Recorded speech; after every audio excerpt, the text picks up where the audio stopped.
ہم ختم نبوت پر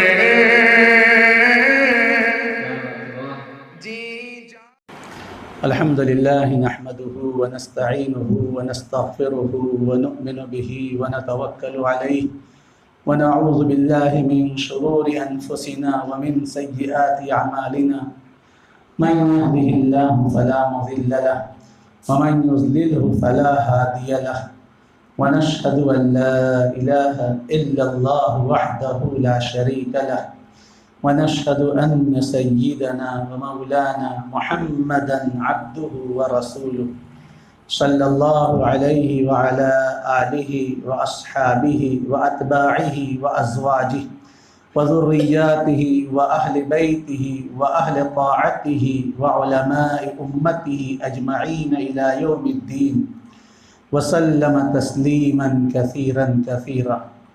أما بعد فأعوذ بالله من الشيطان الرجيم. بسم الله الرحمن الرحيم. الذين آمنوا وتطمئن قلوبهم بذكر الله ألا بذكر الله تطمئن القلوب.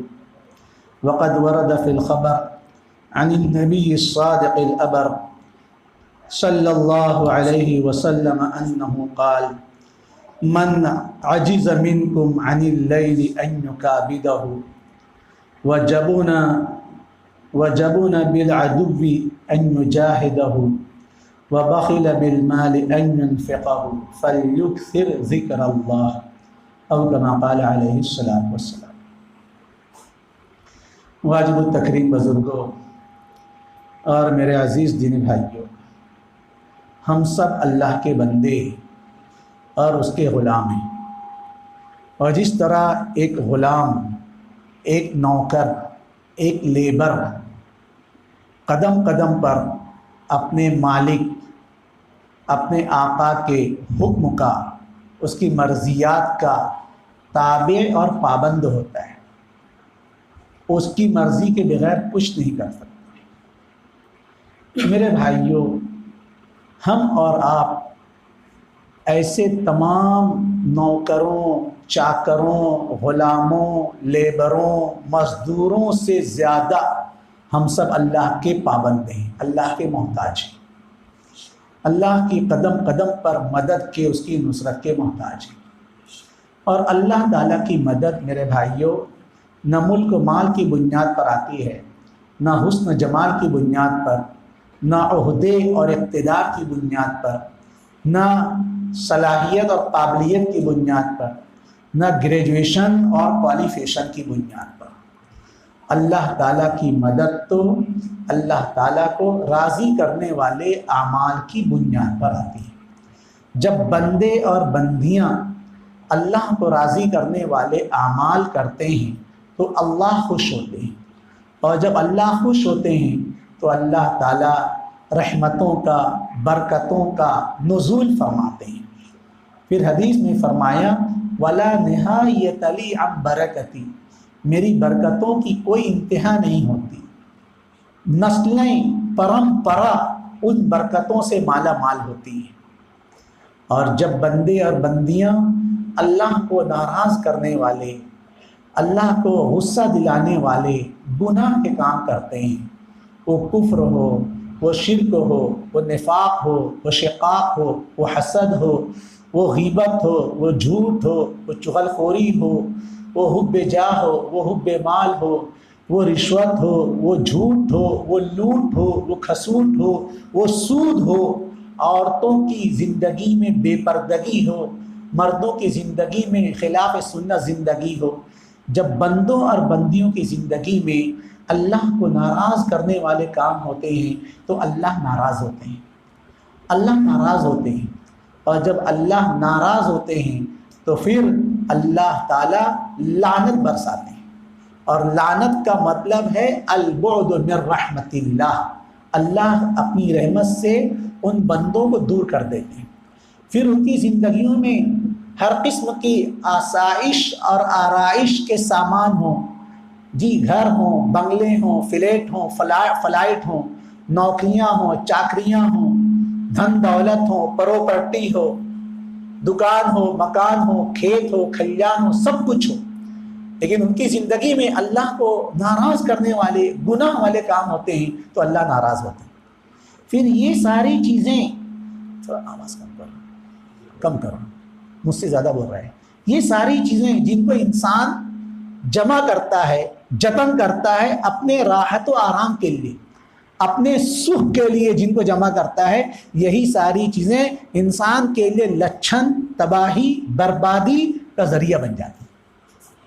یہ بات میں صرف بطور بات کے نہیں کہہ رہا ہوں، آپ قرآن حدیث کے میں اگر آپ مطالعہ کریں تو گزشتہ قوموں پر اور اس وقت بھی جو حالات ہیں، یہ حالات بتلا رہے ہیں کہ دنیا کی قوموں کے پاس سب کچھ ہے جی، جو میں نے بتلایا، پراپرٹی، جائیداد، بنگلے، فلیٹ سب کچھ ہے، لیکن نہیں ہے تو اللہ اس کو، رسول کو راضی کرنے والے اعمال نہیں ہیں، ان کی زندگیاں لچھن، تباہی، بربادی کا شکار ہوئی۔ جس نے سورج کی شعاؤں کو گرفتار کیا، زندگی کی شب تاریک سحر کر نہ سکا، اپنی حکمت کے خم و پیش میں الجھا ایسا، آج تک فیصلہ نفع و ضرر کر نہ سکا۔ اور کسی شاعر نے کہا ہے، میسر جس قدر عشرت کے ساماں ہوتے جاتے ہیں، میسر جس قدر عشرت کے ساماں ہوتے جاتے ہیں، سکون روح سے انسان محروم ہوتے جاتے ہیں۔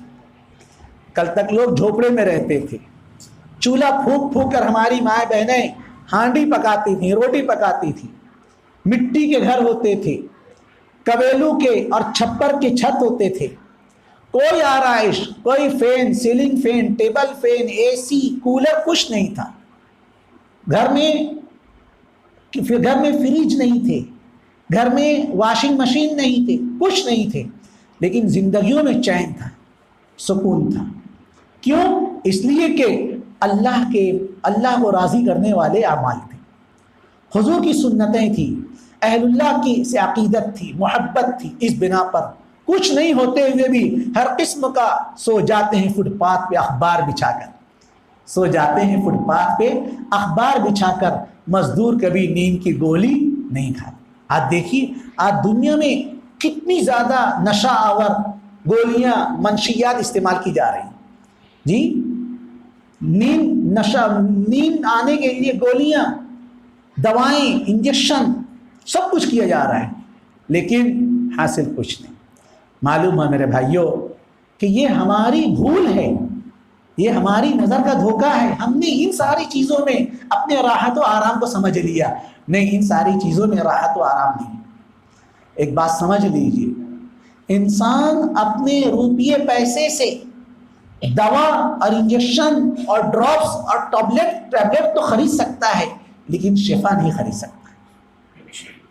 سمجھیے میں کیا کہہ رہا ہوں، انسان اپنے روپیے پیسے سے ٹیبلٹ، ڈراپس اور دوا تو خرید سکتا ہے، لیکن شفا خرید لے ایسا نہیں۔ شفا اللہ کے حکم میں۔ انسان اپنے روپیے پیسے سے عمدہ سے عمدہ گلاس والا چشمہ بنا لے، چشمہ تو خرید سکتا ہے، لیکن نظر نہیں خرید سکتا۔ یہ سب اللہ کے قبضے قدرت میں، اس لیے یہ ہماری نظروں کا دھوکہ ہے۔ ہم نے اسی پر سب کچھ ڈیپینڈ کر لیا۔ ہم نے سمجھا میرے پاس عمدہ بنگلہ ہوگا، مال دولت ہوں گے، گھر میں صوفے ہوں گے، فرنیچر ہوں گے جی، تو ہماری زندگی عیش و عشرت سے گزرے گی۔ نظروں کا دھوکہ ہے۔ اللہ فرما رہے ہیں ان میں چین و سکون نہیں۔ مل حیات الدنیا الا متاع الغرور، یہ دنیا کی زندگی تو دھوکے کا سامان ہے۔ اور عربی میں متاع کہتے ہیں یوز اینڈ تھرو کو۔ متاع ما یتمتع به، وہ سامان جس کے ذریعے سے انسان تھوڑی دیر فائدہ حاصل کر لے، پھر وہ سامان اس کے پاس ہمیشہ نہیں رہتا۔ آپ دیکھیے نا، یوز اینڈ تھرو کے زمانے میں جی، یوز اینڈ تھرو کے گلاس آ رہے ہیں، یوز اینڈ تھرو کے ڈش پیپر آ رہے ہیں، پیپر ڈش آ رہی ہیں، ساری چیزیں آ رہی ہیں۔ یہ دکھنے میں بہت اچھی خوبصورت ہوتی ہیں، لیکن بس اتنی ہے، ایک مرتبہ آپ نے استعمال کر لیا، اب دوبارہ استعمال کے قابل نہیں، ان کو تھرو کر دیجیے، ان کو ڈسٹ بن میں ڈال دیجیے۔ یہ دنیا کی زندگی ہے جی۔ ایک بزرگ کہیں جا رہے تھے، دیکھا کہ ایک نوجوان اپنے گھر کی چھت پر، اپنے گھر کی دہلیز پر، جس کو آپ ٹیرس کہتے ہیں، ٹیرس پر کھڑا تھا، بہت عیش و عشرت میں نظر آ رہا تھا، اس کو کوئی غم ٹینشن نہیں نظر آ تھا۔ ان بزرگوں نے پوچھا، بیٹا یہ گھر کس کا ہے؟ یہ گھر کس کا ہے؟ تو وہ نوجوان جی اس کو غصہ آ گیا، کہنے لگا یہ بھی کوئی پوچھنے کی چیز ہے، یہ گھر کس کا ہے؟ ارے میں میرے گھر میں ہی تو کھڑا رہوں گا کہ دوسرے گھر پر، یہ تو میرا ہی گھر ہے۔ ان بزرگوں نے فرمایا بیٹا تو غلط بول رہا ہے، تو جھوٹ بول رہا ہے، تو غلط کہہ رہا ہے۔ اب اس بچے کو، اس نوجوان کو اور سنتاپ آ گیا اور غصہ آ گیا جی، کہ اول تو میں میرے گھر میں کھڑا ہوں اور میں کہہ بھی رہا ہوں کہ میرا گھر ہے، تو یہ بوڑھا انسان کہہ رہا ہے کہ تو جھوٹ بول رہا ہے، ارے میرا نہیں پھر کس کا ہے؟ تو بہت غصہ آ گیا، بہت غصہ ہو گیا، لال پیلا ہونے لگے۔ حضرت نے فرمایا بیٹے غصہ مت کر، ایک بات بتلا، یہ جو تو کہہ رہا ہے کہ یہ گھر تیرا ہے، کب سے تیرا گھر ہے؟ تیرا گھر کب سے ہے؟ کہنے لگا جب سے میرے ابا کا انتقال ہوا، جب سے میرا ہے۔ اچھا تو اس کا مطلب یہ گھر پہلے تیرا نہیں تھا، پہلے تیرے ابا کا تھا؟ بولے ہاں پہلے میرے ابا کا تھا، میرے ابا کے انتقال کے بعد میرا ہوا۔ اچھا بیٹا یہ بتلا کہ یہ گھر تیرے ابا کے پاس ہمیشہ سے تھا یا ان سے پہلے کسی اور کا تھا؟ کہنے لگا یہ گھر میرے ابا سے پہلے میرے دادا کا تھا، میرے ابا سے پہلے میرے دادا کا تھا، میرے دادا کے انتقال کے بعد میرے ابا کا ہوا۔ اچھا بیٹا یہ بتلا کہ یہ گھر تیرے دادا سے پہلے بھی کسی اور کا تھا یا ہمیشہ سے تیرے دادا کا تھا؟ کہنے لگے نہیں، یہ پہلے میرے پر دادا کا تھا، میرے پر دادا کا انتقال ہوا تو میرے دادا کا ہوا، میرے دادا کا انتقال ہوا تو میرے ابا کا ہوا، میرے ابا کا انتقال ہوا تو میرا ہوا۔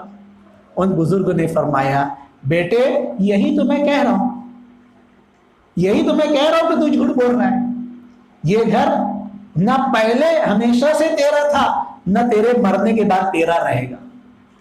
آج جو تو متاع دنیا، زخارف دنیا، دنیا کی دھن دولت، پراپرٹی، جائیداد جمع کرنے میں مصروف ہے، نہ نماز کی فکر ہے، نہ روزی کی فکر ہے، نہ حرام حلال کی فکر ہے، بس حل من مزید، جدھر سے آیا گھسیٹ۔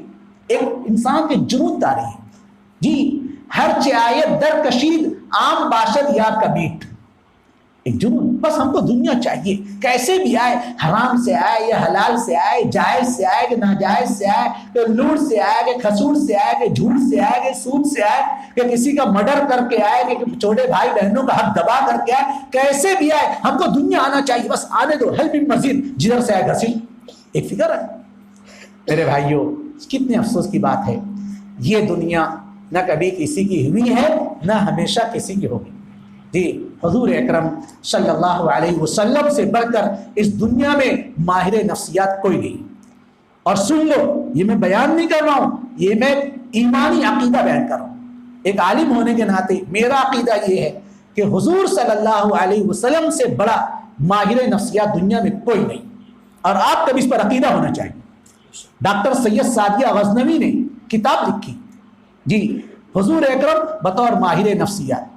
محمد انور ابن اختر نے کتاب لکھی، حضور صلی اللہ علیہ وسلم دنیا کے سب سے بڑے ماہر نفسیات۔ حضور سے بڑا ماہر نفسیات وہ ڈیل کارنگی ہو کہ کوئی بھی نہیں ہو سکتا۔ حضور صلی اللہ علیہ وسلم نے فرمایا انسان کہتا ہے میرا مال میرا مال، انسان کہتا ہے میرا مال میرا مال، حضور فرماتے ہیں حالانکہ اس کا مال تین ہے، ما اکلا فنیا، جو کھا لیا ختم کر دیا، وما لبسا خرق، اور جو پہن لیا پرانا کر دیا، یا جو اللہ کے راستے میں دے کر آخرت کے لیے ذخیرہ آخرت بنا دیا، صدقہ خیرات کر کے اپنا آخرت کے لیے اپنا توشہ بن، اور اس کے علاوہ جو ہے وہ سب اس کے وارثوں کا ہے، سب اس کے وارثوں کا ہے، بھائی بندوں کا ہے جی۔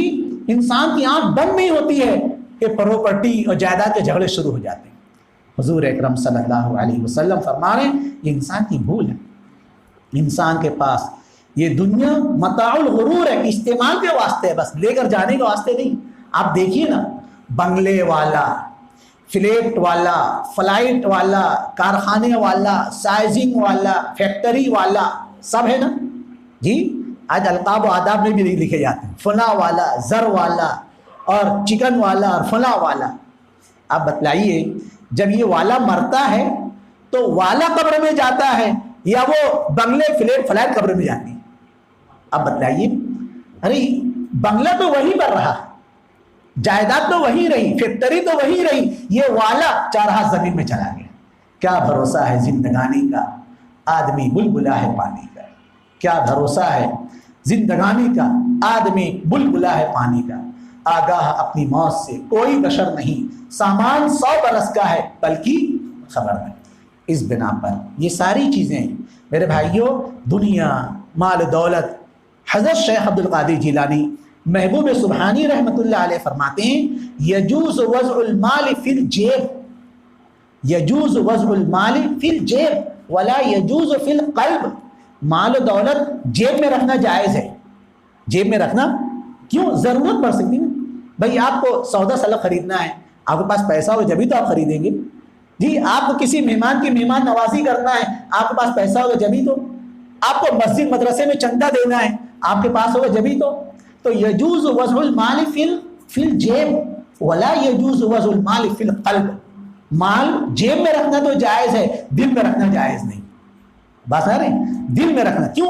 دل میں اگر مال کی محبت، دنیا کی محبت، مال کی محبت دل کے اندر آ جائے گی. حضور اکرم صلی اللہ علیہ وسلم ارشاد فرماتے ہیں اذا عظمت امتی الدنیا نزعت منها هیبۃ الاسلام. جب میری امت دنیا کو بڑی چیز سمجھنے لگے گی تو اسلام کی ہیبت وقت اس کے دلوں سے نکل جائے گی. اس بنا پر مال و دولت رکھنا، مال و دولت کمانا منع نہیں ہے، جائز ہے جی، لیکن اس سے دل لگانا، اس پر بھروسہ کر کے بیٹھ جانا جی، یہ صحیح نہیں. انسان کو اللہ تعالیٰ نے دل جو دیا ہے، اس دل کے اندر اللہ کی محبت ہو، اللہ کا عشق ہو، اللہ کی معرفت ہو. اقبال فرماتے ہیں شب پیش خدا بگریست تمزار، شب پیش خدا بگریست تمزار، مسلمانہ چرا زارن دخارن، ندا آمد نمی دانی کے یہ قوم، دلے دارن ولے محبوب ندارن. اقبال فرماتے ہیں ایک رات میں نے اللہ کے دربار میں بہت رویا. شب پیش خدا بگریست تمزار، خدا کے دربار میں اللہ کے آگے رو کر میں نے اللہ سے عرض کیا مسلمانہ چرا زارن دخار، اے اللہ مسلمان کیوں دنیا میں ذلیل و خوار ہو رہے ہیں، گاجر مولی کی طرح کاٹے جا رہے ہیں. ندا آمد نبی آنی کے قوم. اقبال فرماتے ہیں آواز آئی تم جانتے نہیں ہو یہ ایسی قوم ہے دلے دارن ولے محبوب ندارن. دل تو رکھتی ہے لیکن دل کس کو دیا جائے اس کا علم نہیں رکھتی. دل کہیں مال و دولت پر دے دیا، دل کہیں ننگی فلموں پر دے دیا، کہیں پکچر کے پوسٹروں پر دے دیا، دل کسی پر دے دیا. ارے جوانی کر فدا، کسی خاکی پہ مت کر خاک اپنی زندگانی کو. خاکی یعنی مر جانے والا، مٹی ہو جانے والا، گل جانے والا، سڑ جانے والا. کسی خاکی پہ مت کر خاک اپنی زندگانی کو، جوانی کر فدا اس پر جس نے دی جوانی کو. یہ دل اللہ نے اپنی محبت کے لیے دیا ہے. اور جب اس دل کے اندر اللہ کی محبت آتی ہے، اللہ حضور کی محبت آتی ہے، تو پھر انسان کی زندگی میں اعمال کا اہتمام آتا ہے، نماز روزے کا اہتمام آتا ہے، ذکر و تلاوت کی پابندی آتی ہے. پھر انسان کو گشت کر کے بولنا نہیں پڑتا، پھر انسان کو واعظ بیان کی ضرورت نہیں پڑتی، بلکہ پھول کی پتی سے کٹ سکتا ہے ہیرے کا جگر. پھول کی پتی سے کٹ سکتا ہے ہیرے کا جگر، مرد نادا پر کلام نرم و نازک بے اثر. اگر در خانہ کس ہست یک آواز بس اس. اگر گھر کے اندر کوئی ہے تو ایک آواز بھی کافی ہے. گھر کے اندر عبداللہ بھائی ہے، عبداللہ بھائی، عبداللہ، ہاں بولو مولانا کیا فرما رہے ہیں. گھر کے اندر اگر کوئی موجود ہے تو ایک آواز بھی کافی ہے. اور اگر گھر کے اندر کوئی نہیں ہے تو آپ آواز دیتے رہیے، اس آواز کا کوئی ریپلائی نہیں ہوگا، کوئی جواب. کیوں؟ گھر کے اندر کوئی ہے ہی. اسی طرح دل کے اندر جب اللہ کی محبت ہوتی ہے، رسول کی محبت ہوتی ہے، تو پھر انسان اعمال صالحہ، اللہ اس کے رسول کو راضی کرنے والے اعمال میں اپنے آپ کو تج کر دیتا ہے. پوری رات دیکھیے صحابہ کرام کی زندگیاں، اولیاء کرام کی زندگیاں اٹھا کر دیکھیے کہ دن بھر نفلی روزہ رکھتے تھے اور رات بھر نفلیں پڑھتے، 200 رکعت. اللہ اکبر. ہماری جیسے انسان. کیوں؟ ان کے دل میں اللہ کی محبت تھی، اللہ کا عشق تھا، حضور کی محبت سے ان کا دل سرشار تھا. اور آج یہ دل میں اللہ اس کے رسول کی محبت نہیں رہی، اس لیے بیانات ہو رہے ہیں، جلسے ہو رہے ہیں، اجتماعات ہو رہے ہیں، اللہ کے سادہ لو بندے جماعت کی شکل میں، گشت کی شکل میں گھر پہنچ رہے ہیں، داڑیوں میں ہاتھ لگا رہے ہیں اور کہتے ہیں کہ مسجد میں دین کی بات ہو رہی ہے، ہم آپ کو لینے کے واسطے، یہ نہ بولتے ہیں ہم آپ کو لینے کے واسطے ہیں. اللہ عمل کی توفیق دے. کبھی شاید کوئی جاتا ہوگا تو جاتا ہوگا. یہ بیچاروں کی حوصلہ افزائی کرنی چاہیے جماعت کے لوگوں کی کہ کوئی کبھی ان کے ساتھ آتا نہیں, اللہ ماشاء اللہ کبھی کوئی آ جاتا ہوگا لیکن کوئی آتا نہیں. ہاں ہم مغرب میں آئیں گے, لیکن اس کے باوجود ان کا حوصلہ دیکھو, دوبارہ پھر آتے گشت لے کر, جماعت لے کر, ہم آپ کو لینے کے واسطے ہیں. اس لیے میرے بھائیوں, آج جو امت پر جو حالات آ رہے ہیں وہ بیماری آرامی کے ہوں, وہ فقر فاقے کے ہوں, مندے مندوارے کے ہوں, طرز کباری کے ہوں, بزنس کے لاس کے ہوں, اولادوں کے نافرمان ہونے کے ہوں, ظالم و جابر حکومتوں کے تسلط, جو بھی حالات ہیں یہ اس بنا پر ہے کہ ہم نے اپنا دل اللہ کو نہیں دیا, اپنے دل میں اللہ کی محبت نہیں بسائی, اللہ کے رسول کا عشق نہیں بچائے. جب انسان کے دل میں اللہ اس کے رسول کی محبت ہوتی ہے تو اعمال صالحہ کا جتن ہوتا ہے. پھر جب انسان اعمال صالحہ کا اہتمام کرتا ہے تو پھر اس کے دل میں اعمال کی وجہ سے تراوٹ پیدا ہوتی ہے, اس کے دل میں لذت پیدا ہوتی ہے. وہ چٹنی روٹی کھاتا ہے لیکن اس میں لذت ہوتی ہے, اور بجائے اس کے مرغ مرغن کھاتا ہے لیکن اچھا نہیں لگتا. پھر انسان جھوپڑے میں رہتا ہے اور خراٹے لے کر نیند مار کے سوتا ہے, اور بنگلے میں رہتا ہے, اے سی روم میں ہے اور اس کو نیند نہیں آ رہی. کیوں؟ اس بنا پر کہ اعمال صالحہ کا اہتمام ہے. اس بنا پر میرے بھائیوں, کامیابی تو کام سے ہوگی. لیس بامانیکم ولا امانی اہل کتاب, تمہاری خواہشات میں ایسا کروں گا, میں اس سے کچھ نہیں ہوگا, بلکہ من يعمل من الصالحات من ذکر او انثى وهو مؤمن فلنحيينه حیاتا طیبہ. جو لوگ اعمال صالحہ کا اہتمام کریں گے, وہ مرد ہوں چاہے عورتیں ہوں, اللہ فرماتے ہیں ہم ان کو پاکیزہ زندگی عطا فرمائیں, پرکیف زندگی عطا فرمائیں, پرسکون زندگی عطا فرمائیں گے. کتنی لذت ہے, کتنی لذت ہے وابستہ تیرے نام کے ساتھ. نام لیتے ہی میں سو جاتا ہوں آرام کے ساتھ, اور نیند آ جاتی ہے آرام کانٹوں پر بھی آرام کے ساتھ. کیوں؟ اللہ کی محبت ہے. اس بنا پر میرے بھائیوں, معاملہ یہ نہیں ہے کہ ہمارے پاس سب کچھ ہے لیکن آج ہماری زندگیوں میں اعمال صالحہ کا اہتمام نہیں ہے, اعمال صالحہ کا جتن نہیں. اس لیے سب سے پہلی کوشش یہ ہے, کامیابی تو کام سے ہوگی, نہ تو حسن کلام سے ہوگی, ذکر کے اہتمام سے ہوگی, فکر کے التزام سے ہوگی. آج ہم سب لوگوں کو فرسٹ ایج پر سب سے فرسٹ جس ڈوز کی ہم کو ضرورت ہے وہ ہمارے دلوں کو طمانینت قلب کی, چین کی, سکون کی, صلح و شانتی کی, امن و آشتی کی ضرورت ہے. سنیے میں کیا کہہ رہا ہوں, یہ بظاہر الفاظ الگ لیکن سب کا معنی ایک ہی. چین کی ضرورت ہے, صلح و شانتی کی ضرورت ہے, امن و آشتی کی ضرورت ہے. اور وہ کیسے ہوگا؟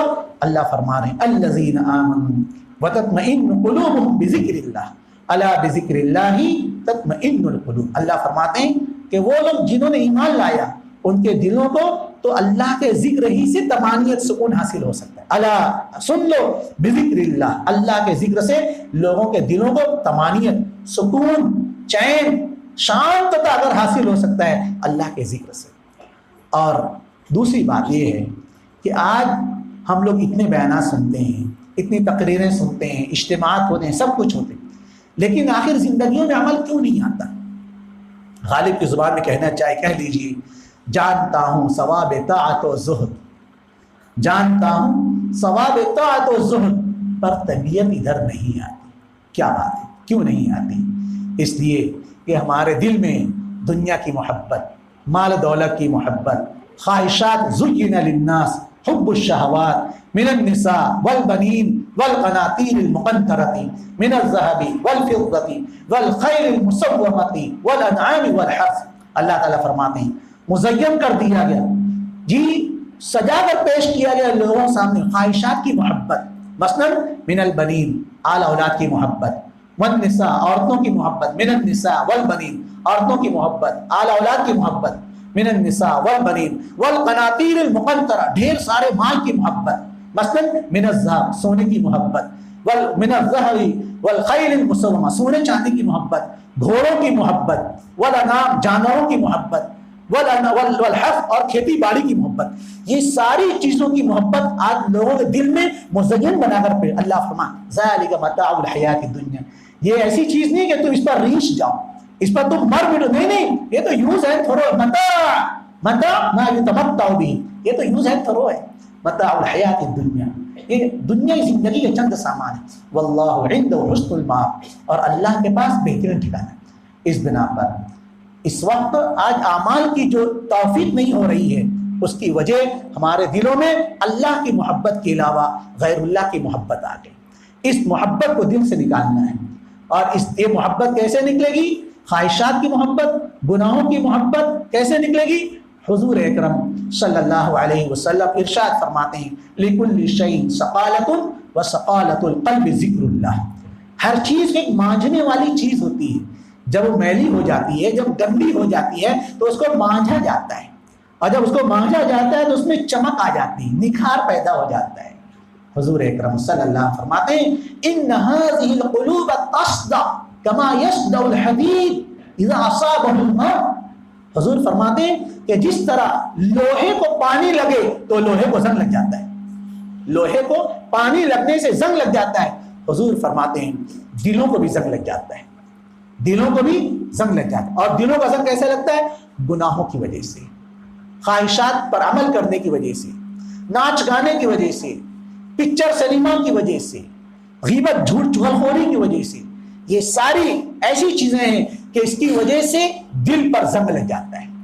اور جب دل پر زنگ لگ جاتا ہے، پوچھا ما جلاؤہا یا رسول اللہ، اللہ کے رسول پوچھا گیا اللہ کے رسول دل کو زنگ لگ جائے تو دلوں کی صفائی کیسے ہوگی؟ حضور اکرم صلی اللہ علیہ وسلم نے فرمایا جی اللہ کے ذکر کی کثرت اور موت کی یاد. انسان کثرت سے موت کو یاد کرے. جا گورے غریباں نظر ڈال بعبرت، کھل جائے گی تجھ پر تیری دنیا کی حقیقت. اور عبرت کے لیے ڈھونڈ کسی شاہ کی تربت اور پوچھ تیرا کاسے سر کہاں ہے. اے سر بول، جس سر میں غرور تھا، گھمنڈ تھا، وہ سر آج کہاں ہے؟ من مٹی کے نیچے پڑا ہوا ہے. جی یہ ہے موت کی کثرت. اس بنا پر حضور اکرم صلی اللہ علیہ وسلم نے فرمایا لِكُلِّ شَيْءٍ ثَقَالَةٌ وَثَقَالَةُ الْقَلْبِ ذِكْرُ اللَّهِ. ہر چیز کو مانجھنے والی چیز ہوتی ہے، اور دلوں کی صفائی اللہ کے ذکر کی کثرت سے ہوگی. اللہ کے رسول تو فرما رہے ہیں اللہ کے ذکر کی کثرت، خود اللہ فرما رہے ہیں یا ایھا الذین آمنوا اذکروا اللہ ذکرا کثیرا. ایمان والو اللہ کا ذکر کثیر کرو. جی قیاما وقعودا وعلی جنوبہم، بیٹھے بیٹھے تو بیٹھے بیٹھے، کھڑے کھڑے تو کھڑے کھڑے، لیٹے لیٹے تو لیٹے لیٹے، ہر حال میں اللہ کا ذکر کرو. اللہ کا رسول تو اللہ فرما رہا ہر حال میں ذکر کرو. اللہ معاف فرمائے. آج ہماری زندگی اٹھا کر دیکھو، آج ہماری زندگیوں میں کچھ دعا درود کا اہتمام ہے، کچھ ذکر و تلاوت کی پابندی ہے، کچھ اللہ اللہ تسبیح پڑھنے کا اہتمام ہے. اللہ معاف فرمائے. نہیں ہے میرے بھائی، یہاں پر پانی مار رہا ہے. اس بنا پر آج امت کو سب سے پہلے درجے پر جس چیز کی ضرورت ہے وہ ذکر و اذکار کا اہتمام ہے. ذکر و اذکار کا اہتمام ہے. انسان جب ذکر و اذکار کا اہتمام کرے گا تو اس کے دل میں، اس کے دل کی میل کچیل دور ہوگی. ہمارے بزرگوں میں ایک بزرگ گزرے ہیں حضرت مولانا یعقوب صاحب مجددی بھوپالی رحمۃ اللہ علیہ. ان کا عرف تھا ننھے میاں رحمۃ اللہ علیہ، بڑے صاحب نسبت، صاحب کرامت بزرگ تھے. ان سے کوئی شخص بیعت ہوا، اور اللہ والوں سے بیعت بھی ہونا چاہیے. اگلی بات میں یہی کہنے جا رہا ہوں کہ جو ذکر کی جو بات ہو رہی ہے، آپ ذکر کیسے پڑھیں گے؟ جی ٹھیک ہے، آپ درود شریف بھی پڑھ سکتے ہیں، تیسرا کلمہ بھی پڑھ سکتے ہیں، استغفار بھی پڑھ سکتے ہیں. لیکن ایک بات بتاؤں، ایک بیمار ہے، ایک شخص بہت ساری بیماریوں کا مریض ہے، تو وہ جا کر میڈیکل پر اپنے اختیار سے، اپنے پسند سے دوا کا انتخاب نہیں کر سکتا ہے. ہاں میں مجھ کو صاحب قومی فلم دے دیجئے، مجھ کو پیراسٹے دے دیجئے، مجھ کو فلیجن دے دیجئے، یہ سب دواؤں کے نام ہیں. مریض اپنے سے، اپنے ارادے، اپنے اختیار سے دواؤں کا سلیکشن نہیں کر سکتا، بلکہ وہ ڈاکٹر کے پاس جاتا ہے. ڈاکٹر کے پاس جاتا ہے، ڈاکٹر صاحب مجھے ایسا ایسا ہے، پرابلم ہو رہا ہے. اچھا یہ ہو رہا ہے، تو ڈاکٹر صاحب اس کو دوا لکھ کر دیتے ہیں. اب ڈاکٹر صاحب جو دوا لکھ کر دیں گے وہ دوا اس کے لیے فائدہ مند. اسی طریقے سے ہم سب باطن کے بیمار ہیں. ہم اللہ والوں کے پاس جائیں. یہ اللہ والے، یہ اکابر، یہ بزرگان دین، یہ امت کے روحانی طبیب ہوتے ہیں. اور امت جس طرح ڈاکٹروں کے پاس، حکیموں کے پاس جا کر اپنی تشخیص کرانے کی محتاج ہے، اس سے کہیں زیادہ ہم اور آپ سب، کیا مرد، کیا عورتیں، کیا بوڑھے، کیا جوان، کیا پڑھے لکھے کیا بے پڑھے لکھے سب محتاج ہیں اللہ والوں سے تعلق قائم کرنے کے، بزرگان دین سے، اولیاء کرام سے مرید ہونے کے، ان سے بیعت ہونے کے ہم سب پابند ہیں۔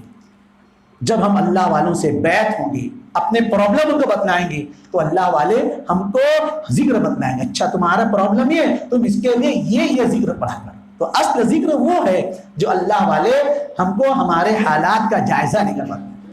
تو میں عرض کر رہا تھا یہ بھی ہونا چاہیے، اس لیے ہماری زندگی میں یہ بھی ہونا چاہیے جی اللہ والوں سے ہم بیعت ہوں۔ اور ایک بات سمجھ لیجئے، جو جانور کھونٹے سے بندھا ہوا ہوتا ہے وہ جانور اتنی دور پہ چرتا ہے، اور اگر جانور رسی توڑ دیتا ہے، کسی کھونٹے سے بندھا ہوا نہیں ہوتا، تو پھر وہ جانور چرتے چرتے اوار والی پوار والی اور تمہارے گھوڑے پیر غیبی پیر چلا جاتا ہے، ڈھونڈا کرو کہاں گئے جانور، مل ہی نہیں رہے۔ کیوں؟ تم نے اس کی رسی باندھی نہیں تھی نا، کھونٹے سے اس کو باندھا نہیں تھا، تو وہ رسی توڑا کر وہ چرتے چرتے غیبی پیر کے آگے چلا گیا، تم پھر۔ اسی طرح میرے بھائیوں، جب انسان اللہ والوں سے ریلیٹڈ ہوتا ہے، اللہ والوں سے بیعت ہوتا ہے، ان سے مرید ہوتا ہے، تو وہ ایک شیطان سے حفاظت ہے۔ حضور اکرم صلی اللہ علیہ وسلم نے فرمایا کہ جس طرح بکریوں کا ریوڑ چلتا ہے، بکریوں کا ریوڑ چلتا ہے، تو جو بکری یاخذ الشاة القاصة الحافظة، جو بکری ریوڑ سے الگ تھلگ ہوتی ہے، بھیڑیا اس کو اچک لیتا ہے، بھیڑیا اس کو اچک لیتا ہے۔ اسی طرح جو لوگ اللہ والوں سے تعلق نہیں رکھتے، اللہ والوں کے دامن بافیض سے وابستہ نہیں ہوتے، شیطان ان کو اپنا اعلیٰ بن جاتا ہے، پھر وہ قادیانی بنتا ہے کہ شکیلی بنتا ہے، کیا بنتا ہے معلوم نہیں کیا بنتا ہے، لیکن کیوں ہوا؟ اللہ والوں سے تعلق۔ آپ نے سنا نہیں، ایک مرغی تھی، اس کے 7 بچے تھے، ایک بچہ بہت عادق تھا، بہت شریف تھا، ماں کا کہنا نہیں مانتا، دور دور بھاگتا تھا۔ ایک روز چیل آئی، جھپاٹا مار کر لے گئی، گوشت کھا لیا اور ہڈیاں جنگل میں۔ یہ گھر کیوں بنی؟ کہ اس لیے کہ چوزا اپنی ماں سے، بکری سے، مرغی سے دور ہو گئے۔ اسی طرح میرے بھائیوں، جب ہم اور آپ علماء کرام سے، اہل اللہ سے، اولیاء کرام سے جب ہم رشتہ بنائے رکھیں گے، تو وہ ہماری ایمانی، ہماری عملی ہر چیز کی حفاظت کریں گے۔ اور جب ہم اللہ والوں سے کٹ جائیں گے، تو پھر باطل جماعتیں، باطل تنظیمیں، باطل فرقے آ کر ہم کو اچک لیں گے۔ اس بنا پر میں یہ کہہ رہا ہوں، اور کب تک ایسے بیان سن کر دامن جھڑک کر ہم چلے جائیں؟ کچھ ارادہ کرو زندگیوں میں تبدیلی آنے کا۔ رہے گا حال یہ کب تک؟ رہے گا جہل یہ کب تک؟ رہے گا حال یہ کب تک؟ رہے گا جہل یہ کب تک؟ پہن لے علم کا جامہ، روش اپنی بدل میں۔ کچھ کرو میرے بھائی، صرف بیان تقریر سے حاصل نہیں۔ بیان تقریر سے تو جذبات بنیں گے، عواطف بنیں گے، ہاں ایسا کرنا چاہیے، لیکن کرنے کے واسطے کسی نہ کسی اللہ والوں سے بیعت ہو جاؤ، ان سے مرید ہو جاؤ۔ اس بنا پر یہ بھی ضرورت ہے، میں واقعہ سنا کر ختم کر دوں۔ حضرت مولانا یعقوب صاحب مجددی بھوپالی رحمۃ اللہ علیہ سے ایک شخص مرید تھا، ان سے بیعت تھا۔ حضرت نے اس کو بتایا کہ پابندی کے ساتھ یہ ذکر پڑھا کرو، یہ ذکر پڑھا کرو، وہ پابندی سے پڑھتا تھا۔ کچھ دن کے بعد وہ آیا حضرت کی خدمت میں، اپنے پیر صاحب کی خدمت میں، اور کہنے لگا حضرت میں ذکر تو پڑھتا ہوں، میں ذکر تو پڑھتا ہوں، لیکن بہت برے برے خیالات آ رہے ہیں، بہت گندے گندے خیالات آ رہے ہیں، گناہوں کے خیالات آ رہے ہیں۔ حضرت نے فرمایا مبارک ہو تمہارا ذکر کام کر رہا ہے۔ کیا فرمایا؟ مبارک ہو تمہارا ذکر کام کر رہا ہے۔ بولے حضرت یہاں دل کی دنیا تباہ ہے، برباد ہے، گندے گندے خیالات، برے برے خیالات، اور آپ فرما رہے ذکر کام کر رہا ہے، وہ کیسے ہے؟ حضرت نے فرمایا بھائی دیکھو، جب کسی جگہ بورنگ کی جاتی ہے، جب کسی جگہ بور کیا جاتا ہے، تو پہلے صاف پانی نہیں نکلتا، پہلے کیچڑ نکلتا ہے، پہلے میل کچیل جو مٹی کنکر وہ سب نکلتا ہے، جب سب نکل جاتا ہے تو پھر صاف پانی نکلتا ہے۔ اسی طرح انسان جب اللہ والوں سے بیعت ہو کر ذکر کا اہتمام کرتا ہے، فکر کا اہتمام کرتا ہے، تو دل کی گندگی دور ہوتی ہے، دل میں وساوس، شکوک، شبہات سب نکلتے ہیں، اور پھر اللہ کی محبت پیدا ہو جاتی ہے۔ اس لیے میرے بھائیوں، میں عرض کرنا چاہتا ہوں کہ اب ہم کو کچھ کام بھی کرنا چاہیے جی، ہماری زندگیوں میں اعمال کا اہتمام آئے، نماز روزے کی توفیق ہو، اس کے لیے ذکر کا اہتمام ضروری ہے۔ اور میں نے اس کو بیان کیا کہ ذکر کے لیے اعلیٰ درجہ تو یہ ہے کہ ہم کسی نہ کسی اللہ والے سے بیعت ہوں، ان سے مرید ہو جائیں، اہل حق علماء سے بیعت ہو جائیں، اور پھر وہ ہم کو جو ذکر بتلائیں اس ذکر کا اہتمام کریں۔ انشاءاللہ العزیز یہ راستہ، ہزاروں لاکھوں لوگ اس راستے پر چلیں، ڈاکو رہزن جیسے لوگ آئے وہ مستقل امت بن کر گئے. کیسے کیسے لوگ آئے, چور چمار اچکے کیسے کیسے لوگ آئے, لیکن اللہ والوں دامن بافیض سے جب وابستہ ہوئے تو نکلے جو میں کدے سے, تو دنیا بدل گئی, دل میں سما گئی ہیں قیامت کی شوخیاں, 2-4 دن رہا تھا کسی کی نگاہ. اس کے لیے ذکر کا اہتمام بھی ضروری ہے, اور جب تک یہ نہ ہو اپنے اپنے طور سے اپنے گھروں میں رہتے ہوئے اپنی مسجدوں میں رہتے ہوئے کم از کم 3 کلمہ درود شریف استغفار 100 مرتبہ پڑھنا چاہیے. مردوں کو بھی پڑھنا چاہیے, عورتوں کو بھی پڑھنا چاہیے. 100 مرتبہ نہ پڑھ سکی 50 مرتبہ پڑھ لیا کیجیے, لیکن پڑھنا چاہیے. ذکر کے اہتمام سے ہمارے دل کی میل کچیل دور ہوگی, اللہ کی محبت پیدا ہوگی, رسول اللہ صلی اللہ علیہ وسلم کی محبت پیدا ہوگی, اور یہی اللہ اس کے رسول کی محبت انشاءاللہ العزیز ہم کو اعمال پر فکر آخرت پر پیدا کھڑا کرے گی, اور پھر اس کے بعد جس کا رب سیدھا اس کا سب سیدھا. اللہ تعالیٰ عمل کی توفیق عطا فرمائے. تمام حضرات سے درخواست ہے کہ وہ بقبلہ ہو کر بیٹھ جائیں, اپنی اپنی تسبیحات ہو تو نکال لیں, درود شریف پڑھ لیجیے.